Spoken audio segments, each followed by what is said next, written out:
Muy buenas noches, arrancamos con este programa de Birds and Politics, capítulo Loja, y saludamos a todas las personas que están conectadas a través de nuestras redes. Tenemos la presencia el día de hoy del jurista lojano Israel Celi, él también es politólogo, y también tenemos la presencia de Javier Revelo del hermano país del Perú, también es docente universitario, jurista y también politólogo. Qué suerte tenerlos aquí. Vamos a iniciar este conversatorio. El tema del día de hoy es polarización política en Latinoamérica. Contextualizando un poco este tema, nosotros actualmente estamos viviendo en Latinoamérica momentos políticos bastante tensos, por eso vamos a tener las dos perspectivas, tanto desde nuestro país, desde el hermano país del Perú, y también vamos a tratar de ampliar el espectro un poco más hacia Latinoamérica. Vamos a iniciar con una pregunta puntual. Obviamente todo lo que se enmarque en este conversatorio son perspectivas de personas que conocen de política, que hacen de política, para evitar opinólogos, que es el verdadero objetivo del programa de Birds and Politics. Iniciamos con la siguiente pregunta: ¿cómo contextualizarían el momento actual político latinoamericano? Empezamos con Gabriel. Hola, muchas gracias.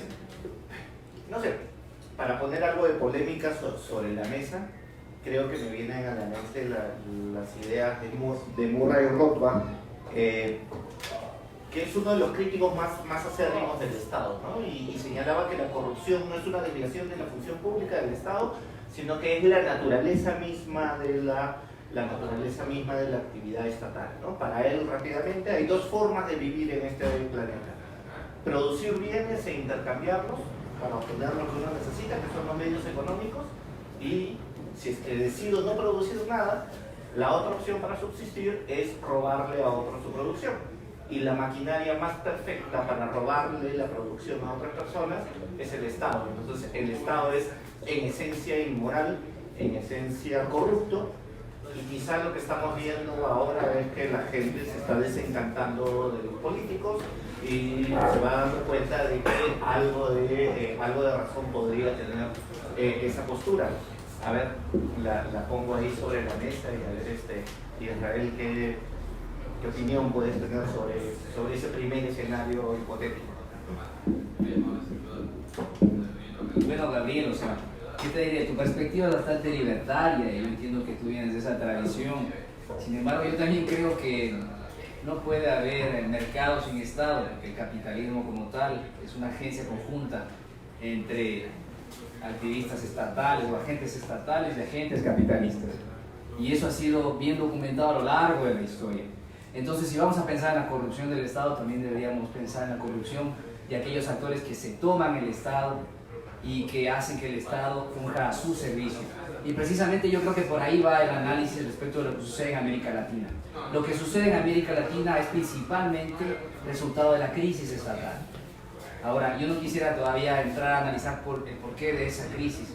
Lo cierto es que esa crisis estatal es algo histórico en América Latina y quizá deberíamos hablar de eso, pero también del contexto sociocultural en el que esa crisis es representada. Nuestros estados son débiles, nuestros estados son corruptos, nuestros estados mantienen sociedades altamente desiguales, pero también nuestras sociedades ven el Estado de alguna forma. Y cuando nuestras sociedades se molestan por lo que sucede a nivel estatal, pueden suceder explosiones sociales como las que hemos visto recientemente. Quizá por ahí podría girar el debate, Gabriel, quizá por ahí podría girar el debate. Perfecto, muy bien. Pero yo quiero volver a retomar la pregunta. Bueno, ya hablaron de un tema de una crisis del Estado desde una perspectiva de corrupción, un desgaste social, que fue el boom y que prácticamente fue la mecha que originó estos temas sociales. Pues, si bien es cierto, cada país, cada lugar tendrá sus circunstancias específicas. Pero si nos adentramos un poquito más y tratamos tal vez de generalizar o dar particularidades de algún sector o tal vez de sus realidades inmediatas, cercanas, ¿cuáles serían las razones o los factores que han incidido a esa polarización propiamente dicha en América Latina? Bueno, más allá de posiciones ideológicas, yo creo que sí hay una frustración muy grande de la gente por una agenda humana que ha sido postergada durante mucho tiempo. Hemos avanzado en muchos indicadores, La pobreza se ha reducido significativamente, la salud, los indicadores de salud y todos los indicadores sociales han mejorado, pero eso no nos debe llevar a cerrar los ojos a la realidad social, y Latinoamérica tiene una realidad social muy fracturada, hay gente que está muy postergada, hay gente que no tiene acceso a condiciones dignas y mínimas de educación, de salud, de vivienda, y tienes otro segmento muy privilegiado, vinculado no a los méritos propios, sino vinculados a su cercanía a los núcleos de poder. No dejamos de ser sociedades mercantilistas donde el éxito está en función de cuántas conexiones tienes con los núcleos de poder. Y la gente percibe un privilegio muy grande en ese sector, un privilegio mercantilista, y por el otro lado tienes situaciones de personas con discapacidad, por ejemplo. En el Perú la situación es mucho más grave que en Ecuador, ¿no? El desamparo en el que le puede estar una persona con discapacidad es sumamente severo. O niños abandonados, niños trabajadores de la calle, tala ilegal en la Amazonía, minería ilegal, trata de personas. Hay una agenda que los políticos se han negado a ver y que se han concentrado en asegurar sus propios espacios de poder, sus propios privilegios, y eso lógicamente tiene que causar una reacción ciudadana, una reacción de indignación y de polarización política, ¿no? Que es el tema que nos convoca hoy día. Y quizá haciendo un poco de historia podríamos comprender el porqué de la polarización. La polarización no es igual en todos los países. En América Latina es cierto que, por ejemplo, durante la década de los 90 hubo un Estado bastante débil que intentó aplicar políticas de ajuste, políticas de recesión, y esas políticas de ajuste y recesión terminaron afectando a grandes grupos poblacionales. Esos grupos poblacionales en algunos países fueron movilizados por sectores ciertamente de izquierda, y allí donde esos sectores lograron movilizar a esos grupos, también fue posible que el sistema político existente se destruya y que surjan los llamados outsiders. Estoy pensando en gente como Chávez, como Correa, como Evo Morales, que llegan al poder después de una crisis estatal, pero también de la mano de muchos grupos activistas de izquierda, entre ellos, por ejemplo, en el caso ecuatoriano, el movimiento indígena, a tal punto que Correa en realidad se sube sobre la ola del antineoliberalismo en Ecuador y recupera el discurso de todos esos sectores que lo acompañaron en la Asamblea Constituyente. Correa, lo propio hizo Chávez, lo propio hizo Evo Morales. Pero el problema de estos outsiders es que una vez en el poder, y sobre todo estoy pensando en Correa y en Chávez, una vez en el poder giraron, o su acción giró en torno a la polarización sobre ciertas políticas públicas, a la polarización a nivel discursivo. Correa distinguía muy bien entre pelucones y el pueblo, y ese discurso amigo, enemigo, de alguna manera incentiva algo que ya existía en Ecuador, cierto resentimiento hacia las clases altas, que puede tener referentes objetivos. En 1999 el 30% del PIB del país fue invertido para salvar a los bancos, e históricamente el Estado ecuatoriano había salvado a los bancos. Es decir, nosotros tenemos una especie de capitalismo oligárquico, y no se trata de ser comunista para criticar eso, se trata de ser capitalista pero razonable. En América Latina lo que tiene son capitalismos oligárquicos, capitalismos burocráticos. Ese tipo de capitalismo necesariamente genera insatisfacción, y lo que yo vi en esa época, en el 2007, es que la gente inconforme con ese sistema apoyó un líder populista que ofreció luchar contra esas élites, y que a lo largo, en el caso de Correa, de 10 años, lo hizo, y lo hizo muy bien, porque Correa luchó contra todos y contra todos, contra los gremios educativos, la UNE, contra los estudiantes universitarios, contra los banqueros, contra ciertos grupos del sector financiero, contra ciertos grandes empresarios, sobre todo importadores, hasta el punto que Correa solo se llegó a reunir una vez con los grandes grupos económicos. Entonces era cierto que había una separación entre Correa y la mayor parte de grupos, intereses y movimientos sociales en el Ecuador, y eso los polarizó. Yo creo que esa polarización también nos ayuda a entender lo que pasó hace poco, pero no quiero tratar todavía ese tema. Lo cierto es que cuando un líder populista llega al poder y ese líder populista utiliza las instituciones para limitar la competencia electoral y por otra parte utiliza un discurso polarizante, puede provocar que la gente que esté en la oposición, tal como lo vemos en Bolivia, utilice medios que están fuera de la institucionalidad para retomar el poder, tal como lo vimos en Venezuela en el 2002 con un golpe de Estado, tal como lo acabamos de ver en Bolivia con un nuevo golpe de Estado, y tal como lo vimos en Ecuador después del 2007 a través de un referéndum que en realidad lo que buscaba era expulsar, barrer a los correístas del Estado. Entonces, por ahí creo que va el asunto, o por ahí creo que va la explicación sobre esto que está sucediendo.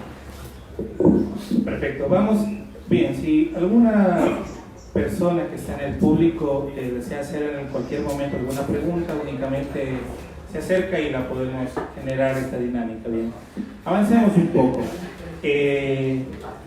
Según varios estudiosos del tema, han opinado que uno de los elementos que ha coadyuvado esta polarización en los movimientos recientes de rechazo, huelgas y protestas ha sido los medios de comunicación. Pero acá podemos diferenciar los medios de comunicación prácticamente de los convencionales y no convencionales. Bien es cierto, dentro de los no convencionales tenemos redes sociales que tal vez había una difusión de información directa, no filtrada, y que prácticamente partía desde una perspectiva y desde el ciudadano común y corriente, a diferencia de los medios de comunicación empresariales que conformaron tal vez a manera de una cámara de eco. Es decir, una caja de resonancia que generaba el mensaje, y trataba tal vez de imponer una agenda mediática.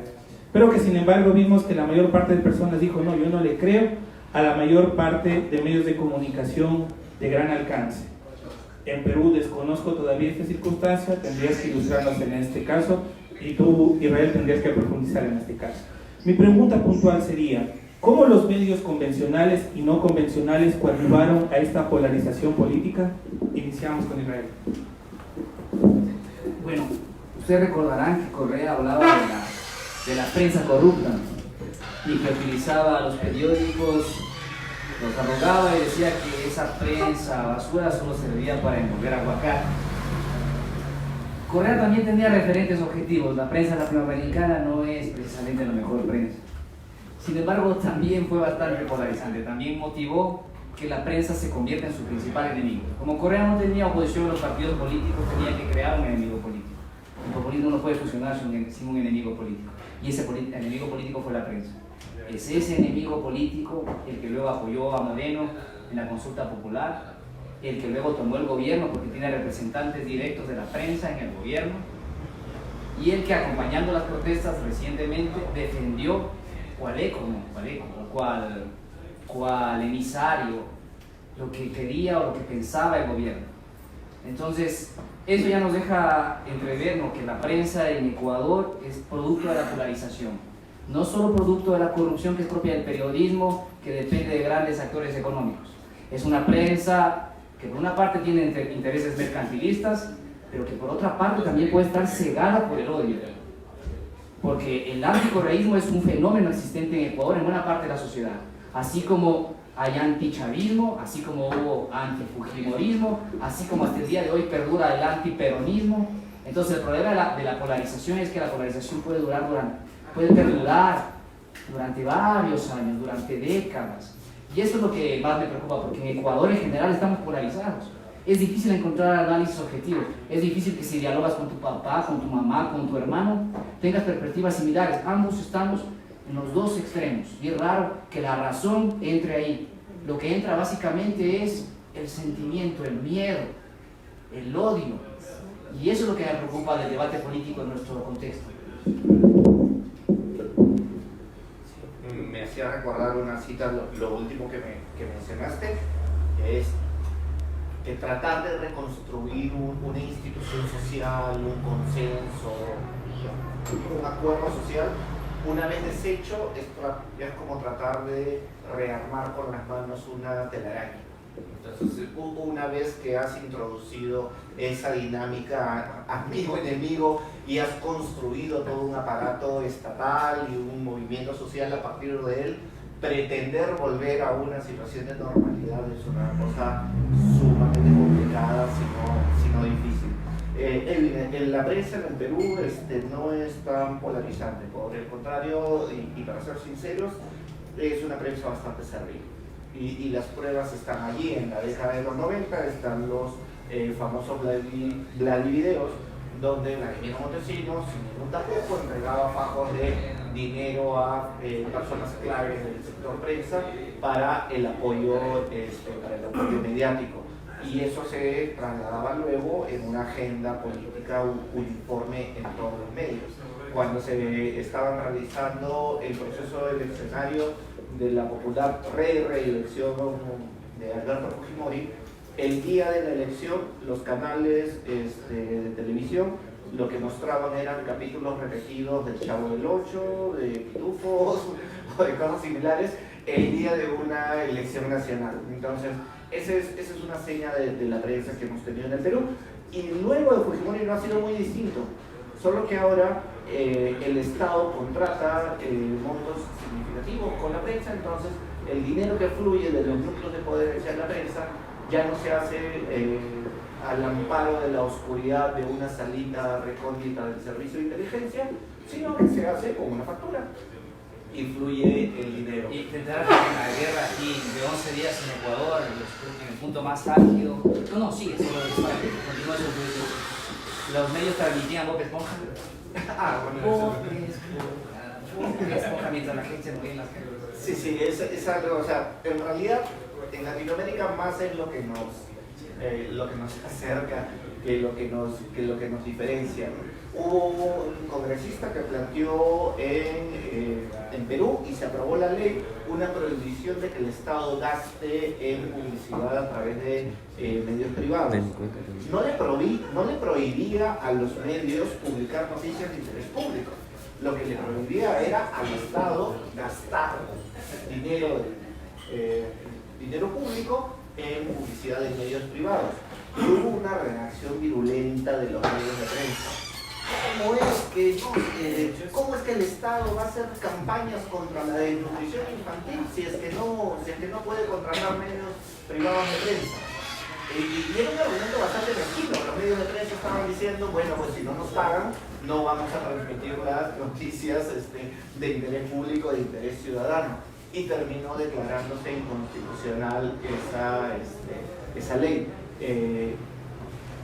Al margen de las consideraciones jurídicas del caso, la reacción de la prensa cuando se tocó sus intereses fue virulenta. Entonces tenemos una prensa que con el gobierno de turno en el que esté se va a alinear y va a responder a esos intereses. No encuentra uno un debate serio, polémico, de posturas socialmente relevantes, lamentablemente no, y eso es una responsabilidad grande también, porque si la gente no encuentra un eco sano, no el eco pernicioso que has mencionado tú, pero si no encuentra un eco sano de sus legítimas expectativas y la prensa pinta un mundo de maravillas en los medios, la frustración social se incrementa, ¿no? Entonces ahí hay también un rol político que cumple la prensa en estos países. Bien, avanzando un poco más en este tema, vamos a hablar, sí, una pregunta ya, por favor. Luego de lo que nos explican, está claro que hay que la prensa es súper influyente para que exista esta polarización. Vemos que la solución no está, por ejemplo, en el caso de Correa, fue controlar a la prensa, ponerles el pie en el cuello para que hagan lo que ellos digan. Yo no creo que esa sea la solución. Entonces, ¿ustedes cuáles creen que sea la solución para evitar que la prensa polarice a la conveniencia del actor de turno, por así decirlo? En el caso de Correa, que se ponga al servicio del gobierno, o en el caso de Moreno, que se ponga al servicio de la oposición. Entonces, no sé cuál sería la estrategia que debería adoptar el gobierno para evitar que la prensa actúe para sus intereses privados. Bueno, por ejemplo, en el caso ecuatoriano, la gente que apoyó la consulta en el 2017 esperaba que ese presidente que hablaba como hermanita de la caridad escuche las demandas de todos los sectores.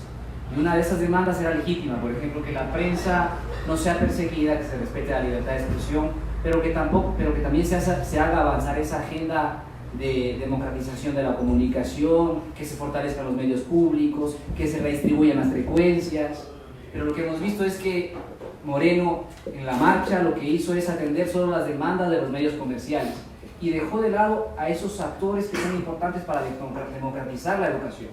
En lugar de hacer de los medios públicos, los convirtió en pasquines del gobierno. Mira, el Telégrafo o Ecuador TV siguen cayendo en los mismos vicios que caían durante el gobierno de Correa. Entonces, así las cosas, es difícil mejorar la calidad de la prensa en el país. Pero también hay otro ámbito en el que hay que trabajar mucho, y es en la calidad de la formación ciudadana, en la cultura política de los ciudadanos.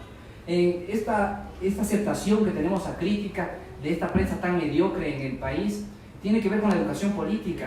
Nuestra prensa publica artículos de 4 párrafos, sin contrastar fuentes, sin entrevistar a ambas partes, sin poner referentes que vengan de la academia o de analistas serios. Y sin embargo la gente acepta ese tipo de publicaciones y no las critica. Por eso sí creo que también es necesario que la educación política mejore en el país. Sí, el factor del involucramiento ciudadano es importante, pero a la vez es problemático, ¿no? Porque la gente finalmente, ¿qué resultado ve? Me involucro en política, me informo, opino, voto por un proyecto político determinado, y luego la ejecución del plan de gobierno sigue un curso totalmente distinto al que se construyó en ese consenso que significa el proceso político. Entonces hay, si se quiere, cierta sabiduría popular ahí en el ciudadano que decide apartarse del proceso político porque se da cuenta que es irrelevante, ¿no? Entonces, ¿cómo hacemos responsables a los políticos por sus acciones, ¿no? Quizá con el mismo estándar, para volver a la polarización, que utilizamos con el sector privado, ¿no? No sé cómo serán las normas de protección al consumidor aquí en Ecuador, pero en Perú se han intensificado bastante, ¿no? Entonces, si ofreces algo, si entregas al consumidor algo ligeramente distinto a lo que le ofreciste, ya enfrentas una serie de consecuencias jurídicas y económicas importantes. Y un presidente puede ejecutar un plan de gobierno totalmente distinto al que trabajó o al que prometió en campaña y no enfrenta ninguna consecuencia jurídica de por medio, ¿no? Entonces hay como un diferente rasero entre el modo como juzgamos a los políticos y cómo juzgamos a los empresarios, ¿no? Deberíamos encontrar alguna forma de que los ciudadanos, no que perciban los ciudadanos, sino de que realmente el proceso político resulte en un fruto que sea percibido, que sea real, que sea concreto, ¿no? Que no sea simplemente una pantomima de democracia para que luego poderes ocultos gobiernen del modo que corresponda mejor a sus propias agendas. Bien, siguiendo en este tema comunicativo específicamente, en términos de polarización, ha sido grave también, obviamente desde la perspectiva personal, el discurso de descalificación que ha generado los medios de comunicación y también desde el propio gobierno. En el caso ecuatoriano se han formado silogismos, por ejemplo, Correa, correísta igual a corrupción. Es decir, es tan grave los discursos de descalificación que prácticamente buscan, como ya lo dije anteriormente, unos silogismos que son demasiadamente agresivos y que en algunos términos hasta violan derechos humanos. Por ejemplo, también lo que se dio en Brasil también fue gravísimo, también los discursos que se dieron a partir de Bolsonaro y cómo reproducían estos mensajes para alinearse a una agenda mediática definida para posicionar una determinada línea política o determinado candidato. Pregunta puntual: ¿cuán grave ha sido el discurso de descalificación hacia determinados actores políticos? Y verdaderamente, ¿cómo se puede asegurar igualdad de condiciones de la diversidad y pluralidad de los actores políticos? Bueno, quien conoce un poco sobre la historia del imperialismo en América Latina, yo estoy hablando a partir no de los textos que escriben en Cuba, sino de los textos que escriben historiadores norteamericanos que han hecho seguimiento a toda la política intervencionista de Estados Unidos en la región. Y algo clave en esa política era el programa de comunicación. Trabajaron mucho, sobre todo durante los años 50 y 60, para tumbar algunos gobiernos y para generar la idea de que América Latina estaba amenazada por el comunismo. Crearon muchas noticias falsas, lanzaban periódicos y papeles desde los helicópteros. Trataron desde aquella época de generar esta idea de que América Latina iba a ser consumida por el comunismo. Y eso llegó a todas partes de la región. Incluso después de terminar la Guerra Fría, esa narrativa de que América Latina está amenazada por el comunismo sigue presente. Lo que hicieron en Brasil, por ejemplo, es asociar el PT, un partido de centro que aplicó políticas macroeconómicas de derecha, con el comunismo. Algo totalmente absurdo y que no se puede sostener con pruebas. Lo que hicieron en Ecuador es decir también que Correa era comunista. Correa lo que era un capitalista redistribuidor. O sea, ¿comunista por dónde? Los banqueros multiplicaron por 7 sus ingresos. Los grandes grupos económicos se hicieron más poderosos. Las 200 empresas más grandes del país concentraron mayor poder de mercado, a tal punto que controlan el 90% del PIB no petrolero. Correa comunista. Lo cierto es que este discurso que viene desde los 50 está en el paradigma de buena parte de las élites latinoamericanas. Y es ese miedo al comunismo el que hace que el periodismo, que cierto tipo de periodismo en América Latina sea tan mediocre. Porque por el miedo que tienen no informan la verdad, por el miedo que tienen no contrastan las fuentes, por el miedo que tienen permitieron que un pelmazo como Bolsonaro sea presidente en Brasil y ahora están arrepentidos y no saben qué hacer para deshacerse de Bolsonaro. Entonces también las élites deben repensar bien, o sea, aquello que les pusieron sobre los ojos, esos anteojos anticomunistas, para observar la realidad. Porque yo creo que buena parte de esos miedos son infundados. En América Latina no existe condiciones para el comunismo. Lo que vemos en Venezuela no es comunismo, eso es rapiña de un Estado que no era socialista, en realidad, un Estado que es extremadamente rentista. Entonces hay que repensar muy bien esos paradigmas. Aunque hay gente que reclama una revolución en América Latina, esas revoluciones se dan sobre condiciones objetivas. Y esas condiciones en América Latina no existen. Aquí no existen obreros, aquí no existen masas empobrecidas, politizadas, aquí no existen campesinos rusos que reclaman por la explotación que les dan como siervos en grandes tierras. Aquí lo que existe es gente que no tiene idea de política y que se va a cualquier lado, depende hacia dónde la lleve. Estoy hablando de las grandes mayorías que en América Latina obviamente no tienen mayor interés por la política, quizá por lo que menciona Gabriel, quizá porque no tiene nada de la política.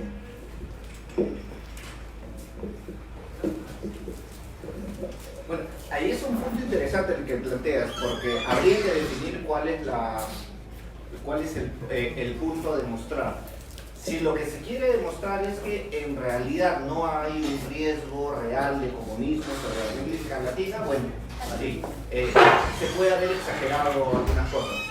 Pero tener miedo al comunismo no está nada mal, ¿no? O sea, los más de 100 millones de muertos del comunismo en el mundo no van a desaparecer por arte de retórica.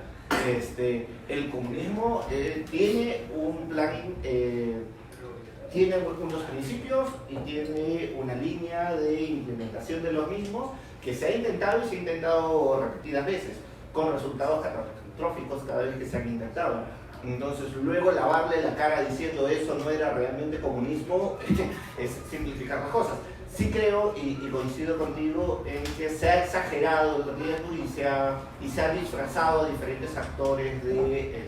Por ejemplo, confundir el PT con Sendero Luminoso. Quizás estás pensando en Sendero Luminoso. Exacto, Sendero Luminoso para nosotros era un riesgo real y concreto de la barbarie de un pensamiento totalitario donde el derecho del individuo no significa absolutamente nada, y ahí están los escritos de Abimael Guzmán en que las personas debían pagar cuotas de sangre, debían vivir con la vida en la yema de los dedos y estar dispuestos a sacrificar la vida propia y a sacrificar la vida de los demás en función de un pensamiento mesiánico.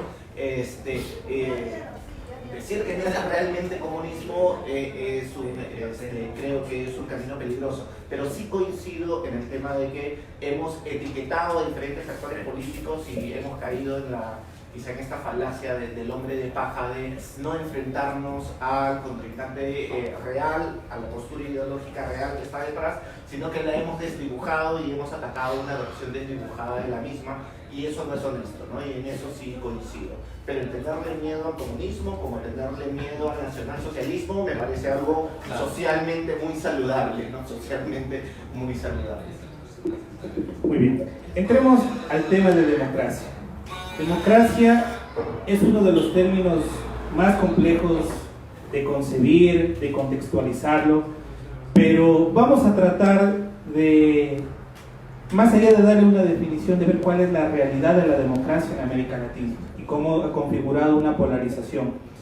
Si bien es cierto, según los datos de Politifor, de Freedom House, daban que en el caso de Ecuador nosotros teníamos un índice de democracia de 6.33 al año 2018. Supongo que para la evaluación del año 2019 bajará esa evaluación. A nosotros en Ecuador nos sitúan como una anocracia abierta, ¿sí? Y esos son los riesgos, porque prácticamente en el discurso que coadyuva la polarización se confunde mucho. Yo hago esto porque es democrático, no hagas esto porque es antidemocrático. Y parece que los valores políticos en alguna manera o en algún término se prostituyen. Como a todo lo llaman paz, a todo lo llaman democracia, es muy fácil confundir a las masas. Pregunta puntual: ¿en qué términos la democracia se ha desgastado por la polarización política latinoamericana actual? Lo primero que se ha desgastado es la democracia electoral, porque ni siquiera las elecciones son libres y no todos los actores que participan tienen los mismos recursos. Entonces yo creo que la democracia electoral ya es un problema serio en América Latina, y lo vemos con gobiernos de izquierda y gobiernos de derecha. Luego hay algo que es básico en una democracia, y es el ser representativo. Para ser representativo debes tener la intención de permanecer en la política, y no esa idea burda de no, yo estoy aquí por 2 años y me voy después y nunca más en la política, y por eso hago lo que me da la gana y no respeto el plan de la... No, es que esa es la idea de un presidente como el de Ecuador. O sea, un gobernante debe ser responsable ante sus electores, y por eso es bueno que la política esté institucionalizada, para que no venga ningún advenedizo que diga voy a gobernar con 4 años y 4 años después desaparezco. Necesitamos responsabilizar a alguien por lo que sucede a nivel estatal, y por eso necesitamos partidos políticos. Entonces, por ese lado hay una debilidad fuerte en la democracia de América Latina. O sea, no hay representantes responsables que respondan ante sus electores y que al menos respeten de forma mínima su oferta de campaña. Y ese es el segundo, y eso tiene que ver con la segunda dimensión que me parece crítica en América Latina. Buena parte de los gobernantes que llegaron en la época de los 90 a la presidencia, pasado un año, después de haber ofertado agendas socialdemócratas, aplicaron agendas neoliberales. Obviamente desencantando a buena parte de sus electores, porque les dicen una cosa y hacen otra. Y eso se repite una y otra vez en la historia latinoamericana, y eso es lo que vimos en Ecuador también. O sea, Moreno gobierna para los que no votaron por él. Los que no votaron por él también merecen ser escuchados, también merecen participar. Pero si yo gobierno, si yo me lanzo a una elección con cierta agenda, debo respetar mínimamente esa agenda. Cuando eso no sucede, se rompe la democracia representativa. Es decir, la democracia no se resume o no se limita a votar en elecciones. La democracia también tiene que ver con la práctica del gobierno y con ser responsable ante tus electores y de alguna manera ejecutar cierto mandato. Lo que vimos en Ecuador hace poco es que el gobierno se alejó totalmente de su mandato. Yo nunca fui correísta, pero yo sí creo en la democracia, y para mí eso no es democracia.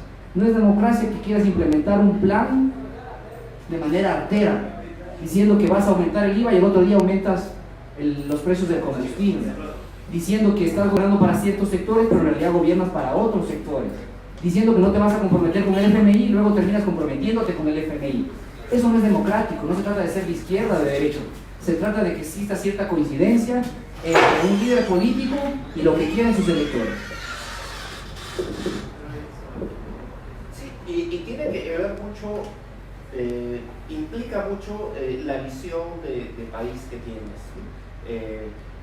Obviamente una visión cortoplacista a 1 año, a 2 años, a 4 años podría eventualmente tener algunos indicadores favorables. De repente, en alguna circunstancia contingente, el acuerdo con el FMI era necesario y había que alejarse de la oferta de campaña. Pues bueno, si es que ese es el nuevo convencimiento al que ha llegado la élite gobernante, tendría que hacer una campaña de convencimiento político de por qué lo que ofreció, cómo cambiaron los actores y por qué está virando, ¿no? Pero si uno sabe de antemano que el plan que debe ejecutar es el plan A, y supongamos que sea de buena fe, que no haya malicia de por medio, uno sabe que el plan A es el mejor para el país, pero uno sabe que si lo pone sobre el tapete en la campaña va a perder.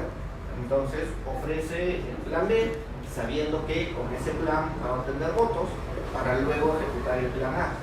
Si es que vamos a legitimar esa forma de hacer política, cualquier logro que se alcance a través de esa estrategia no es sostenible en el tiempo, va a alimentar la polarización, va a alimentar la frustración, una reacción, y va a llegar un gobernante de otro tipo político que va a deshacer toda la agenda que se pudo haber avanzado en esa primera etapa. Y ahí coincido contigo, ahí no hay que ser ni de izquierda, ni de derecha, ni de centro, para darse cuenta que debe haber coherencia en el discurso, independientemente del tipo de medida que se deba tomar en una situación contingente. Ahí estoy plenamente de acuerdo. Ahora, si por ejemplo nos ponemos en los pies de la gente pragmática, la cual respeto mucho, y sobre todo estoy pensando en los economistas, que creen que la economía es una ciencia. Entonces, los economistas que creen que la economía es una ciencia, le apuntan a un paquete de reformas y dicen esto va a poner en marcha la economía. Yo respeto esa visión pragmática, pero eso suele funcionar en muy pocos casos, en poquísimos casos. Y si pienso concretamente en estas reformas del FMI, que son vendidas como la quinta esencia, en América Latina han fracasado en la mayor parte de casos. El único caso en el que discuten si no fracasó fue en el préstamo que le hicieron a Brasil de $30.000 millones en el 2002. En los demás hay un consenso absoluto entre todos los economistas de que el FMI lo que hace es generar mayor desigualdad, recesión y pone en crisis las economías a mediano y largo plazo. Y eso lo dicen los propios expertos del FMI, que por accidente subieron en la página del FMI un paper en el que afirmaban que el FMI se había equivocado y que al mediano y largo plazo las políticas del FMI en realidad meten en recesión a un país e imposibilitan la recuperación económica. Y también hay evidencia por otro lado. Por ejemplo, vos ves el caso portugués o ves el caso de otros países como Islandia, en los que ellos recurrieron al FMI, pero al mismo tiempo siguieron aplicando políticas que no eran ortodoxas, preocupándose para que la gente no caiga tan rápido en la pobreza, preocupándose para que los servicios públicos no desmejoren. Pero yo no veo en Ecuador en realidad esa intencionalidad. Yo veo en Ecuador cierto dogmatismo entre los pragmáticos que por lo general son economistas que sirven a las cámaras empresariales. Y estoy pensando en 3 o 4 gurús que en realidad hablan como si tuvieran toda la autoridad científica, porque obviamente los medios le dan voz. Pero yo nunca veo a esos 4 gurús discutiendo con gente que tiene otra perspectiva sobre la economía. Lo que veo más bien es a los medios demonizando a los que creen que aplicar un paquete del FMI en Ecuador no podría funcionar. El punto es, y para terminar, más allá de que yo tenga razón sobre esta perspectiva del FMI, o de que los pragmáticos economistas tengan razón, lo importante es que los pragmáticos y los contrarios al FMI o los críticos del FMI se sienten a dialogar. Y un gobierno, desde mi perspectiva, sobre todo cuando hereda un país que está dividido, no tiene que polarizar más, tiene que generar un diálogo. Y de paso esta crítica debe servir para lo que está pasando en Bolivia. En Bolivia tenías que llamar a nuevas elecciones, tenías que buscar un mecanismo de consenso, un acuerdo mínimo, y no instaurar una dictadura con una cuasi fascista y darle el poder a los militares para que repriman a toda la gente. ¿Qué es lo que va a pasar en Bolivia? Hay un riesgo de guerra civil y hay un riesgo de que ese país se polarice durante largo tiempo, porque no nos olvidemos que Bolivia, al igual que Venezuela y Ecuador, tiene una infraestructura de izquierda fuerte y esa gente es capaz de dar la vida por sus ideales, puede estar o no equivocada, pero lo cierto es que lo peor que están haciendo las élites de derecha en América Latina es alimentar más la polarización. Perfecto. Y continuando con este tema de la democracia representativa, voy a contextualizar un tema para que sirva de ejemplo y tú nos puedas también ayudar en el tema. Hace poco en Ecuador, después de las marchas y después del supuesto consenso y diálogo que se alcanzó, se lo criticó mucho. Bueno, las élites comunicacionales, políticas y económicas criticaron mucho al movimiento indígena. Dijeron, ellos apenas son el 1.5 de la población y nos impusieron una agenda, ellos no nos representan. Pero sin embargo, como acá comentaba Israel, ellos hablan de una representación directa y es muy complicado saber en qué términos. Y sin embargo, ellos son los primeros a hablar de la crisis que ocurre en Venezuela y Bolivia. Entonces uno se pregunta y dice, a ver, no nos representan los indígenas, pero ellos sí tienen la autoridad y la supuesta representación de hablar de otras partes. Entonces, esta polarización se profundiza aún más tratando de crear tal vez una crisis invisible o ya pactada de esta propia democracia representativa. También recordemos de que prácticamente el gobierno, y como lo dijo Israel, se apartó de su agenda de gobierno y por quienes votaron, y eso ahondó más esta polarización. Tema puntual: ¿en qué términos la democracia representativa se ha visto polarizada en los últimos años o en el contexto actual? Yo creo que sí, hemos repasado diferentes intereses, ¿no? De élites mercantilistas cercanas al poder, de los políticos propiamente dicho, de los medios de prensa, de los ciudadanos que de una u otra manera juegan un rol en esta materia. Luego, pretender coherencia en el discurso público, pretender que sean coherentes al hablar de diferentes derechos y que además requieren no solo una convicción política de por medio, sino un dominio mínimamente coherente, académico, de conocimientos. Bueno, yo creo que esperan mucho de estos interlocutores mediáticos. Pretender que sean coherentes en las condiciones actuales es una quimera. No tienen ni siquiera estímulos para pretender ser coherentes, porque lo que impacta en la gente, ¿no? El like, el resultado, el retuiteo, el post, el grito, la reacción, viene no por consideraciones académicas, cognitivas, valorativas, viene de un movimiento intestinal, visceral, una reacción primitiva, y los medios contribuyen a que lo que tenga eco, que es la palabra que mencionabas hace un momento, era todo lo que alimente esa reacción visceral, esa reacción instintiva, ¿no? Hay algunas iniciativas muy tímidas para tratar de revertir esto, ¿no? Esta nueva modificación que ha introducido Instagram en sus procedimientos, en las cuales ya no puedes ver la cantidad de likes que tiene una publicación. Solo el propio publicador puede saber cuántos likes recibió su publicación, pero ya no sale, ¿no? Yo veo que Edwin publicó algo y sale, le gustó a Israel Segui y a otros, pero no sé a cuántos otros, para tratar de evitar que lo que se publique sea solo por un afán de acumular likes o reacciones. Pero pues son iniciativas muy superficiales en un sistema que ya está seriamente perjudicado, ¿no? Sí, yo creo que esperas mucho de los interlocutores mediáticos al pretender coherencia en su discurso. Bueno, yo creo que hay gente inteligente que trabaja en los medios. El problema es que esa gente inteligente no tiene margen de acción y se ve muy condicionada también por sus jefes, por los intereses del medio. Algo podrían hacer para separarse un poco. Por ejemplo, la gente inteligente que trabaja en la revista Vistazo, una revista que me llega todos los meses, a veces en sus artículos de opinión dicen que la culpa también fue del gobierno. El resto de la revista dice que la culpa sobre lo que sucedió en octubre era solo de los indígenas que tenían una agenda étnica de división y polarizante. Entonces, yo creo que también a veces hay que leer entre líneas o poner atención a esos espacios en los que los periodistas quieren gritar sus verdades, pero son tan mínimos, son tan poco visibles que la gente no se da cuenta. Lo cierto es que el periodista también intenta manifestar su visión crítica, pero lo que tú mencionabas es también importante.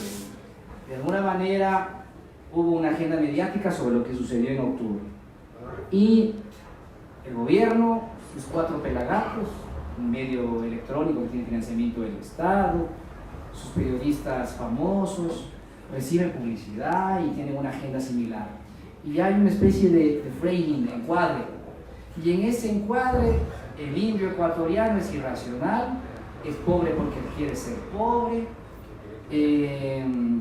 no quiere dialogar, quiere imponer su visión de las cosas, se niega a negociar. Es, en otras palabras, una especie de expresión de la barbarie, ese discurso del siglo XIX, o ese discurso que viene desde la comunidad. Ese mismo paradigma de la confrontación civilización-barbarie se les está aplicando a los indígenas ecuatorianos. Yo no te digo que los indígenas ecuatorianos no haya nada que criticarles, han cometido muchas estupideces, al igual que la mayor parte de políticos en Ecuador, pero los indígenas ecuatorianos al menos suelen ser un poquito más coherentes, y a diferencia de otras organizaciones en las que siempre hay dueño, los indígenas no tienen dueño. Entonces algo bueno tenemos que rescatar de los indígenas. Pero lo cierto es que en estos días, con la mayor parte de la prensa, lo que hemos visto es un afán por demonizar, en base a ese cuadro que yo mencionaba, a los indígenas. Ya hay un interés detrás. O sea, cuando uno demoniza, no demoniza por puro miedo, por odio. O sea, las élites económicas son inteligentes, hay que reconocerlo. No se trata solo de expresar lo que viene del estómago. Se trata también de hacer algo que me conviene. Y a la élite ecuatoriana y a la élite rentista, sobre todo, le conviene debilitar a los indígenas. Los únicos que pueden resistir la agenda extractivista fuerte que se viene en materia de minería en Ecuador son los indígenas. Los únicos que pueden frenar la agenda neoliberal, que yo sí creo que a los exportadores los llevaría a desdolarizar el país porque les conviene, son esos sectores, porque esos sectores, según la ciencia política, se llaman veto players, es decir, gente que tiene una capacidad de movilización única. Ningún movimiento social en América Latina es tan fuerte como el movimiento indígena en Ecuador. Entonces, ¿cómo haces para debilitar a esos veto players? Sino a través de una agenda mediática muy fuerte, y eso es lo que está intentando hacer el gobierno, sus 4 pelagatos, su Telegram, sus periodistas pagados, ¿verdad? Que se creen dueños de la verdad, pero que nunca invitan a gente que vea las cosas de otra manera. Siempre invitan a los panas, al igual que los periodistas de este pueblo. Y digo pueblo no por la gente inteligente y demás, sino pueblo porque yo veo en los medios de comunicación de Loja a politiqueros que creen que están en su feudo y que llaman solo a los que piensan igual que él, o llaman a aquellos que le van a decir lo que quieren escuchar, cuando no llaman por lo general a aquellos que les financian o que les pagan de vez en cuando, ¿no? Porque eso es algo que hay que mejorar mucho a nivel local, pero también a nivel nacional. Definitivamente los intereses comerciales hacen que la prensa haga cosas que dañan la democracia. Esas últimas efectos o factores de polarización crearon una crisis institucional bastante fuerte y marcada. En Ecuador hablaban de la muerte cruzada, no sé qué términos pueda ser conveniente o no. En Perú ya dieron un paso por una activación de lo que es denominado en este país, que tú nos profundizarás, también nos darás una explicación breve. Se dio una cuestión de confianza, se la negaron por tercera ocasión, si mal no me equivoco, al Ejecutivo, y se disolvió el Congreso.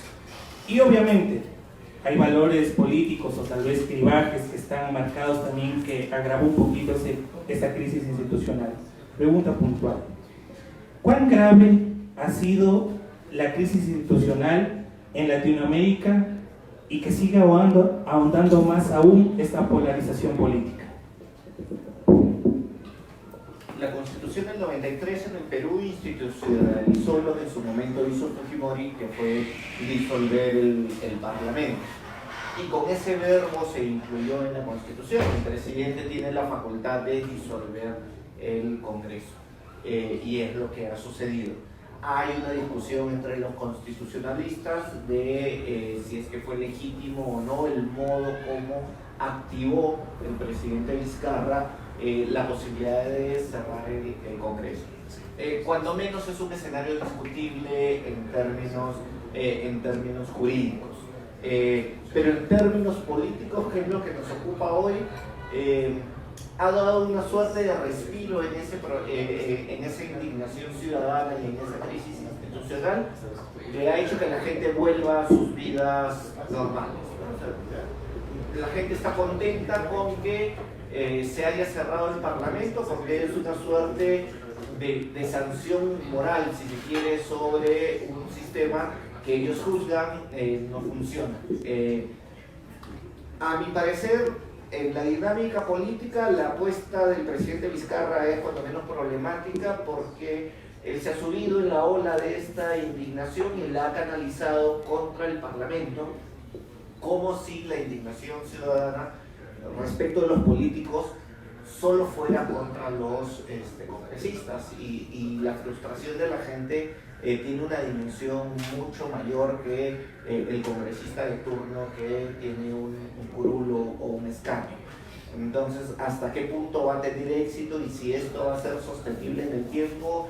Yo todavía soy escéptico sobre eso. Creo que es una apuesta peligrosa el alimentar esa polarización, porque es lo que ha hecho Vizcarra, a aumentar esa polarización y canalizarla toda en contra del Congreso. ¿Cuándo se va a romper esa luna de miel con la ciudadanía y va a revertir sobre el propio Ejecutivo o sobre otras instituciones? Es algo que todavía está por verse, ¿sí? El Congreso, para no dejar de largo, que la primera parte de tu pregunta, según la Constitución, el Congreso puede cerrarse cuando se niega la confianza a dos consejos de ministros, o ya sea cuando se instala el Consejo o cuando el Ejecutivo hace una cuestión de confianza sobre una política pública específica, sobre una iniciativa en particular. Y normalmente esto pasa por votación. La denegación de confianza que justificó que Vizcarra cierre el Parlamento no pasó por votación del Parlamento. El Parlamento no votó para negar la confianza.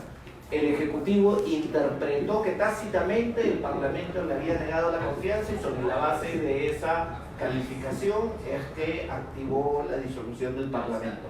Hay un procedimiento competencial allí en curso ante el Tribunal Constitucional, pero en la vía de los hechos es algo que ya no se va a revertir. Y bueno, la crisis institucional me lleva a hablar de lo que mencioné en un inicio, la crisis del Estado. Y a decir verdad, lo que alimentó estas protestas también es cierta indignación frente a la incapacidad del Estado para luchar, por ejemplo, contra la criminalidad. La gente se siente insegura, la gente también cree que no se maneja bien el sistema carcelario, la gente cree que ciertas políticas públicas se están desmejorando. Entonces todo eso puede llevar a aceptar estos discursos de que es necesario tumbar al gobierno. Y cuando yo digo tumbar al gobierno, estoy pensando en que en el ecuatoriano, dentro de su paradigma político, está la idea de tumbar al gobierno. Y eso antes no era tan escandaloso. Antes los medios de comunicación se elevaban que el ecuatoriano tumbe al gobierno, porque tumbar al gobierno no significa que Ecuador ponga una dictadura, significa que el presidente que esté en funciones se vaya a la casa. Y ahora también ese ecuatoriano que tiene ese chip de los años 90 quiso salir a tumbar al gobierno, Y claro, la respuesta no fue similar. La respuesta por lo general en Ecuador había sido tibia. Por lo general los militares dejaban que todo pase, al final actuaban como árbitros. La policía no intentaba reprimir, sabía que eso era indignación de masas y no tenía mucho sentido reprimir, a menos que quieras cometer un genocidio, muchas muertes, hasta el punto que incluso una protesta con Bucaram, que fue fuerte, que me parece que solo hubo un muerto, y si no me equivoco 2. Ahora hubo 11 muertos. Hubo 11 muertos. Eso quiere decir que definitivamente la crisis institucional no se intentó resolver esa crisis institucional y social a través del diálogo, sino a través de la represión. Y si no es por la presión de algunos actores, incluyendo los militares, Moreno estaba dispuesto a que sigan muriendo más indígenas, porque los únicos que murieron fueron los indígenas. Entonces, eso que sucedió en Ecuador es algo muy relevante. Eso es un fenómeno que no debemos dejar de analizar, porque ese resentimiento sigue ahí. Y si Moreno continúa con esta postura radicalizante, con este discurso de los enemigos internos, yo me temo mucho que estos sectores se van a radicalizar más. Y como dije antes, estos sectores no son cualquier tipo de organización. Tienen una buena infraestructura organizacional, tienen una visión del mundo, tienen una práctica comunitaria y no tienen una racionalidad individual. Entonces, con esos sectores hay que dialogar, con esos sectores no hay que imponer y peor aún reprimir. Perfecto. Uno de los términos o uno de los factores que también coadyuvan a esta polarización política es el tipo de sistema electoral, el tipo de sistema de partidos, el tipo de sistema político que tiene un determinado estado. Actualmente en Ecuador hemos visto que se está debatiendo más bien no cuestiones como habrá una designación de escaños, cuestiones estructurales verdaderamente importantes, sino más bien se está discutiendo en qué términos será la financiación de partidos y de candidatos para evitar temas de sobornos tipo Odebrecht, ¿sí? En este sentido, ya hablando en un nivel general del sistema político, del sistema electoral, del sistema de partidos, obviamente voy a hablar en un sentido idealista. Pregunta puntual. ¿Cómo considerarían ustedes un sistema electoral y un sistema de partidos ideal para disminuir la polarización política? Es un tema relativamente técnico y complejo y quizá vamos a aburrir a la gente entrando en esos detalles. Pero un sistema electoral debería ser representativo. Y algo que se debe hacer en Ecuador es eliminar estas zonas que distorsionan un poco la representación y afectan la proporcionalidad. Es decir, que la gente se sienta representada verdaderamente y que todos los sectores tengan voz en el Parlamento. Yo creo que esas reformas que se hicieron durante el correísmo y el propio método de asignación de escaños favorece a ciertas mayorías que son coyunturales nada más y deja de lado a otros actores cuya voz debe ser escuchada. Entonces, esa reforma debe realizarse. Solo que tú tienes en el Parlamento a P, tienes en el Parlamento a los socialcristianos y al ser partidos mayoritarios, entre comillas, no quieren o no tienen ninguna intención de hacer esas reformas que favorezcan la proporcionalidad. Y favorecer la proporcionalidad en Ecuador puede ser una forma de favorecer la paz social también. Porque si no les das espacio a estos sectores, o sea, yo no quiero que suceda lo mismo que en Colombia, pero en Colombia la guerrilla fue resultado de un sistema electoral que excluyó a esos sectores. Entonces hay que pensar en el sistema electoral como un incentivo para que la gente se comprometa con la democracia, quiera participar, o como un incentivo para que la gente le declare también la guerra a la democracia.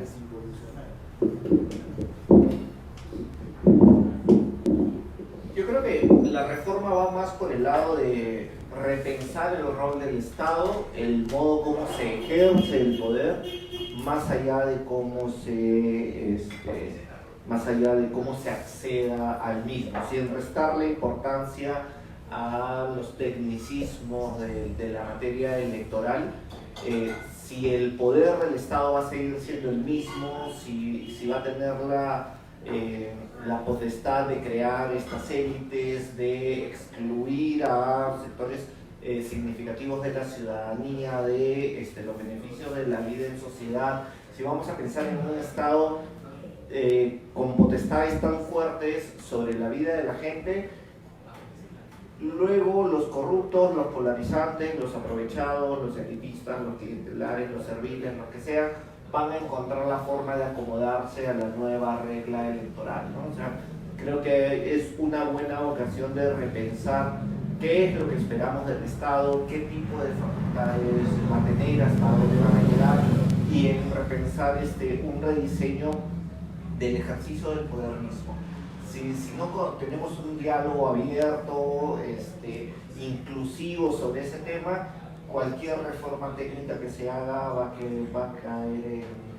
en la ineficacia, no va a producir ningún resultado, porque si el premio es tan grande, llegar al núcleo de poder representa tanto beneficio, luego cualquier costo de adaptarse a las nuevas reglas electorales va a ser asumido por los que quieren llegar a ese núcleo de poder. Entonces, no creo que tenga una significancia práctica realmente. Muy bien. Sí, por favor.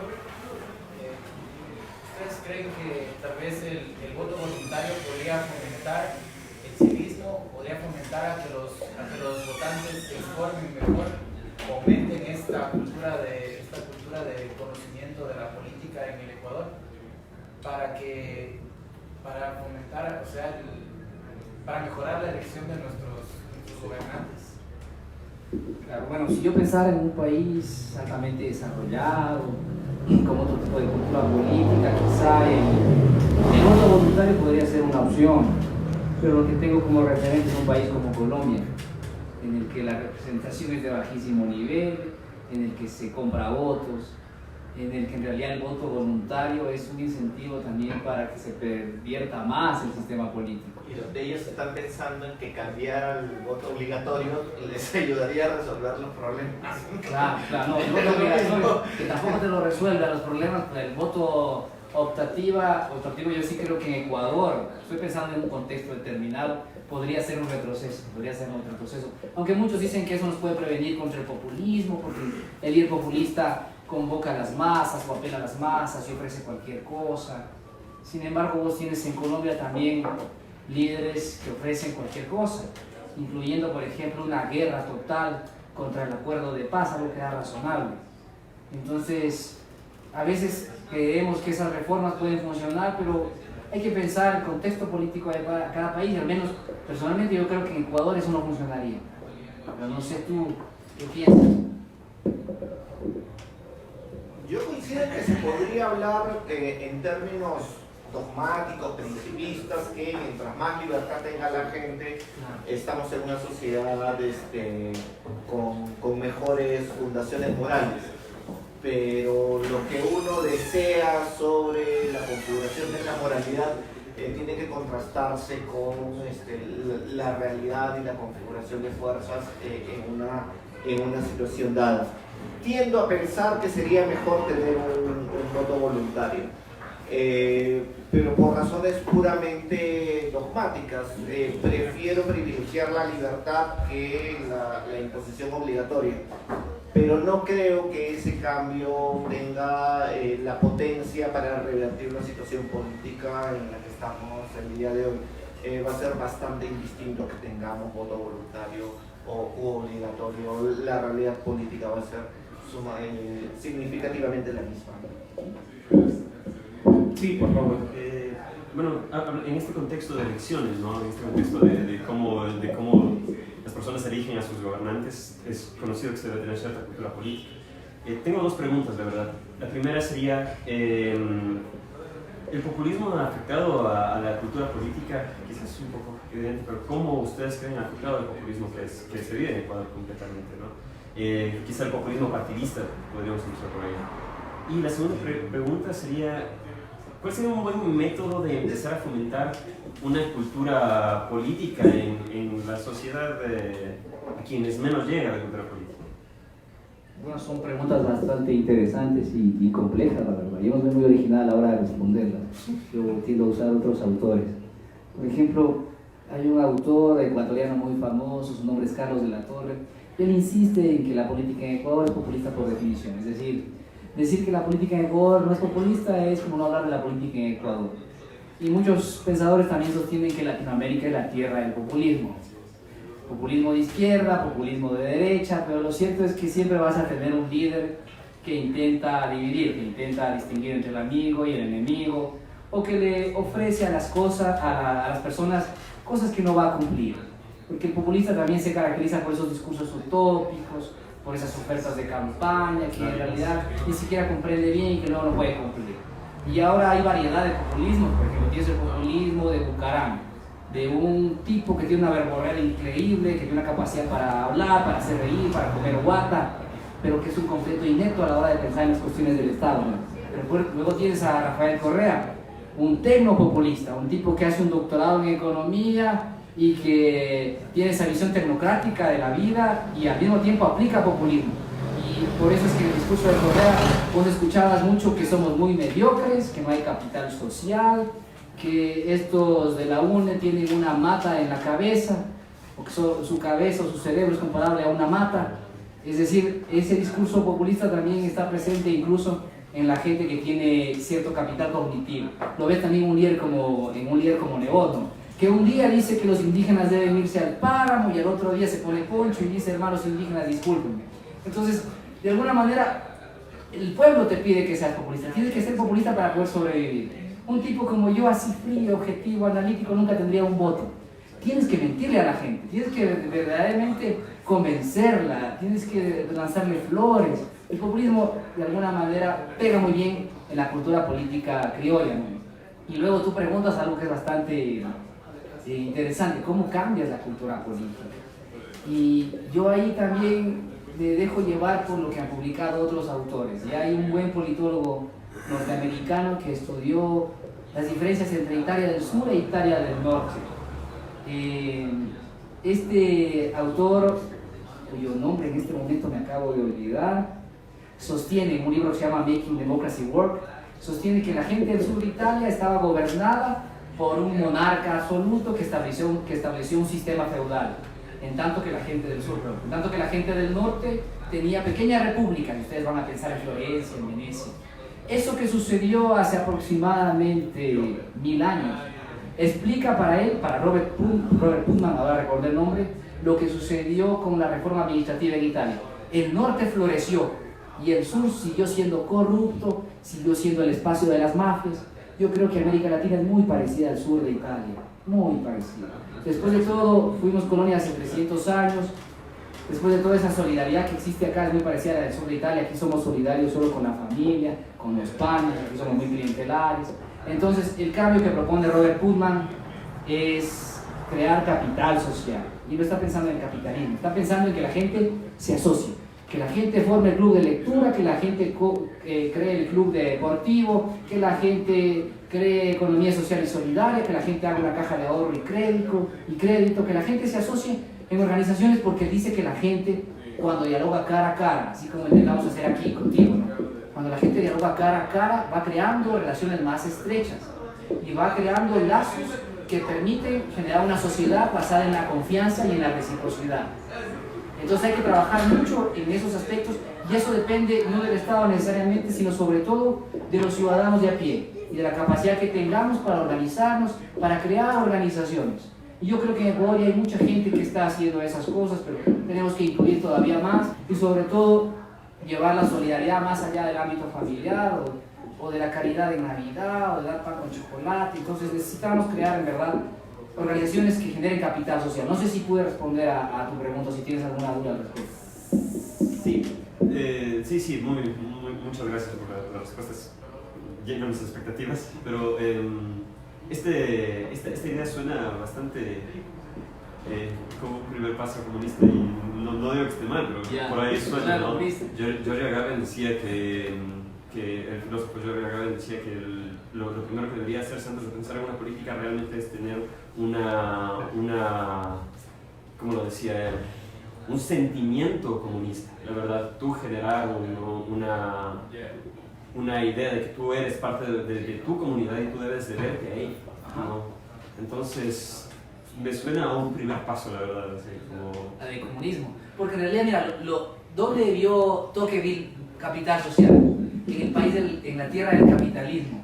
Este francés llega a Estados Unidos y dice, chuta, aquí hay muchas fundaciones, aquí hay muchos grupos religiosos, aquí hay coros musicales, aquí hay pequeños farmers que están asociados y participan en una asamblea popular. Entonces dijo Tocqueville que esta es la tierra de la democracia, es decir, una sociedad que tiene un Estado que tiene una sociedad fuerte, no una sociedad débil que tiene un Estado autoritario como sucede en América Latina. Y desde esa perspectiva no creo que eso se trate de comunismo. Quizá ahí podríamos generar un mejor capitalismo, mira, porque yo no necesariamente soy anticapitalista. Yo creo en el buen capitalismo, solo que eso es un fenómeno extraño, es algo así como chupacabra. Ningún capitalista va a negar la importancia de las relaciones sociales comunitarias. La empresa misma es una comunidad, entonces más allá de las concepciones ideológicas, rescatar el enfoque pragmático que mencionabas hace un momento. Hay formas de vivir en sociedad que contribuyen a que esos lazos se fortalezcan, crezcan y que la gente viva mejor. Y hay formas que, por el contrario, perjudican ese proceso. Tenemos que ir descubriendo cuáles son esas estrategias que nos ayudan a solucionar los problemas de la gente y cuáles son las estrategias que no funcionan. Entonces, la palabra comunismo, si la utilizas en un sentido lato de rescatar la importancia de la vida en comunidad, nadie va a estar en contra de eso. Pero la palabra fue, si se quiere, ya apropiada por una ideología específica. Entonces no es lo mismo hablar de la importancia de las relaciones comunitarias que hablar de resucitar el comunismo, ¿no? Y por ejemplo, para la realidad peruana, Sendero Luminoso y el NRTA nos pusieron muy en claro cuáles eran los riesgos de enfrentar un régimen comunista. No en el sentido lato de negar las relaciones comunitarias, sino de un programa ideológico específico que suprimía al individuo y lo convertía en un instrumento para alcanzar objetivos definidos por una cúpula, por una élite, ¿no? Entonces, el capitalismo mismo, bien entendido, tomando también otra de tus referencias, es una construcción comunitaria también. Entonces, y hay que construir esos lazos sociales y fortalecerlos, ¿no? Y buscando, identificando lo que nos diferencia, pero rescatando también lo que nos une, ¿no? La cerveza nos une también, así que todas las instituciones sociales que sean propias para que estos espacios de encuentro se puedan llevar a cabo, ¿no? Y que de ahí surge, si me permiten hablar, esta idea de líderes políticos. Al menos la cerveza permite que en una sociedad en la que te comunicas más con el teléfono celular, estés frente a frente con una persona, le hables cara a cara y eso construye relaciones. No poner me gusta, no estar hurgando en las fotos y en la vida de la gente para sentir tanta envidia. Eso no genera capital social y yo sí creo que estamos malgastando el tiempo porque se nos va muy buena parte de la vida hoy en día en comunicarnos con algo que en realidad no genera capital social, ¿no? Bien, a manera de conclusiones, una pregunta puntual para ustedes. El grado de polarización, bueno, que ya lo explicaron de gran manera, pero este grado de polarización que estamos viviendo, ya caso concreto Perú y Ecuador, ¿cuál es el devenir de cada una de estas dos naciones y cómo se podría al menos disminuir la polarización en términos, sean realistas o idealistas? Acá, a manera de conclusión, vamos a terminar ya con la intervención de cada uno de ustedes. Bueno, yo no voy a extenderme mucho, yo simplemente creo que cuando la gente está polarizada, cuando se deja llevar mucho por sus emociones antagónicas, ¿verdad? Lo mejor es darle espacio a la razón, hay que rescatar la razón en el debate público, rescatar la razón en el diálogo con la familia, con los amigos. La razón es algo importante, es algo que nos define como seres humanos también. Y ahora más que nunca en el que hay estos conflictos entre hermanos, en los que la gente está en guerra contra sí misma, creo que los gobernantes, los comunicadores sociales, los analistas políticos, y creo que el pueblo en general tiene que tolerar, tiene que razonar y tiene que por ciertos momentos dejar de lado ese impulso, ese miedo, esas emociones que tiene que aprender a controlar, porque esto es bastante emocional y para eso sirve la inteligencia emocional. Las emociones nos vienen de esta parte del cerebro y básicamente lo que hacen es destapar una olla de presión. Y así con la olla de presión destapada ahora debatimos política.